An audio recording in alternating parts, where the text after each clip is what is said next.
आज फायनली रिधी मला एक प्रोडक्ट आलं होतं कोलॅबोरेशनला आणि ते शार्क टँक प्रोडक्ट होतं. त्यामुळे मी खूप एक्साइटेड होती त्या शूटला. त्याआधी सकाळ झाली होती रिधिमाच्या या खूप मस्त क्यूटनेस पासून. पण त्यावर विरजण लावायला आला हा एक दुष्ट माणूस एक मशीन घेऊन, ज्याने तो खूप सारी धूळ सगळीकडे उडवत होता. पहिलेच काय कमी धूळ आहे राव की तुम्ही अजून धूळ करत चालले. पण त्याचा हा दुष्टपणा बघून रिधिमाला मात्र खूप मजा येत होती. मग तिला भूक लागली होती म्हणून मी तिला खायला अंगूर दिले, कारण की ती खूप मोठी फ्रूट लवर आहे, ती कुठलंही फ्रूट खाऊ शकते. नंतर माझी नजर पडली या बिचारा खरबूज, कारण की आम्ही त्याच्या भाऊ टरबूजला खाण्यात इतकं बिझी असतो ना की हा बिचारा एक आठवड्यापासून तसाच पडलेला होता. म्हणून मी त्याला घेतला आणि त्याला पीसेस करून मिक्सर मध्ये घातलं. त्यानंतर त्यामध्ये एक बनाना घातला त्याला हेल्दी बनवायला आणि गोड बनवायला, आणि त्यामध्ये एक ग्लास दूध घातला आणि थोडंसं शहद टाकलं, कारण मला ते कमी गोड वाटत होतं. आणि रिधी मला लगेच प्यायला दिला. सुरुवातीला तर तिने माझ्या तोंडावरती असा नकार दिला की असं वाटलं कशालाच मी हा शहाणपणा केला. मग तिने स्वतःहूनच एक घूट घेतला आणि माझ्यातली आई तृप्त झाली. पण ती सगळेच फ्रूट तसेच खात असल्यामुळे मला हा आगाऊपणा करायची गरजच काय होती हा विचार करत मी बराच वेळ बसली होती.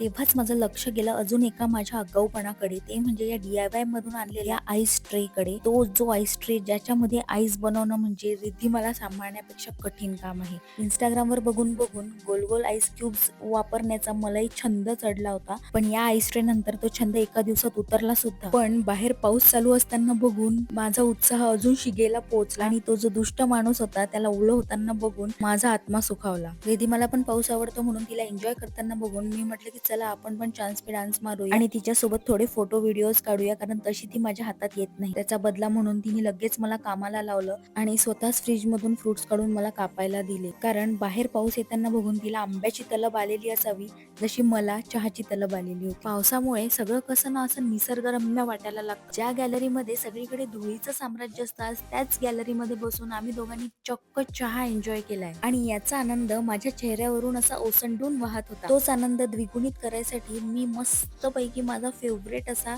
इन्स्टंट चिवडा बनवला. रिधी मला वेगळ्या प्लेट मध्ये दिलं होतं, पण तिला मम्मी पप्पांच्या मध्ये लुडबुड करायचीच असते म्हणून ती आली आणि आमच्या सोबत पण खायला बसली. मग आम्ही दुसऱ्या गॅलरीतून पुण्याच्या कन्स्ट्रक्शनचा आढावा घेत घेत संध्याकाळ झाली आणि संध्याकाळी माझा शूट होता रिधिमा सोबतचा, कारण की तिचं कोलॅबोरेशन होतं लॅब स्टोअर या टॉय कंपनी सोबत. या ब्रँडला ऑल शार्क डील मिळाली होती आणि माझ्या अथक प्रयत्नांनंतर त्यांनी हे प्रोडक्ट पाठवलं. पण आता हे प्रोडक्ट टिकवून ठेवण्यासाठी मला जास्त प्रयत्न करावे लागतील असं दिसतं.